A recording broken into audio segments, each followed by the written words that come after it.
नमस्कार, ईटीव्ही भारत मध्ये आपलं स्वागत। आपण पाहत आहात न्यूज टाइम। श्रीकांत शिंदेंकडून 500 कोटींचा घोटाळा, संजय राऊतांचा गंभीर आरोप। पंतप्रधान नरेंद्र मोदींना लिहिलं पत्र, ईडी सीबीआय कडेही राऊत करणार तक्रार। संजय राऊतांना मानसिक उपचाराची गरज, श्रीकांत शिंदेंचा हल्लाबोल। राऊतांनी श्रीकांत शिंदेंच्या फाउंडेशनवर केलाय आरोप। माढा बारामतीनंतर सोलापूरचा वाद देवेंद्र फडणवीसांच्या नागपूर दरबारी। जयकुमार गोरे, रणजित निंबाळकर आणि शहाजी बापू पाटलांची फडणवीसांसोबत बैठक। उत्तम जानकर नागपुरात।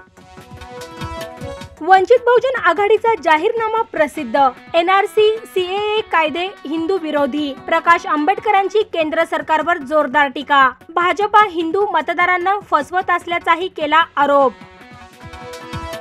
कार्यसम्राट खासदार पाहिजे की नटसम्राट, अजित पवारांचा अमोल कोल्हेंना टोला। मी जे काही केलं ते स्वकर्तृत्वानं, कोल्हेंचं अजित पवारांना प्रत्युत्तर।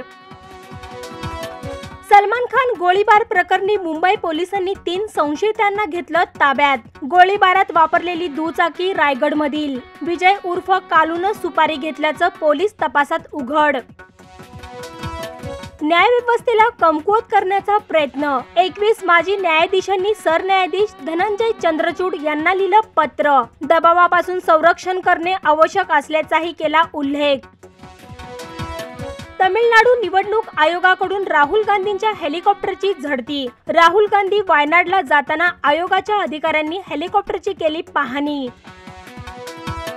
सचिन तेंडुलकरनं पत्नीसाठी तळली भजी, सोशल मीडियावर शेअर केला व्हिडिओ। नैनिताल ट्रिप दरम्यानचा आहे व्हिडिओ, अंजलीनेही केलं कौतुक।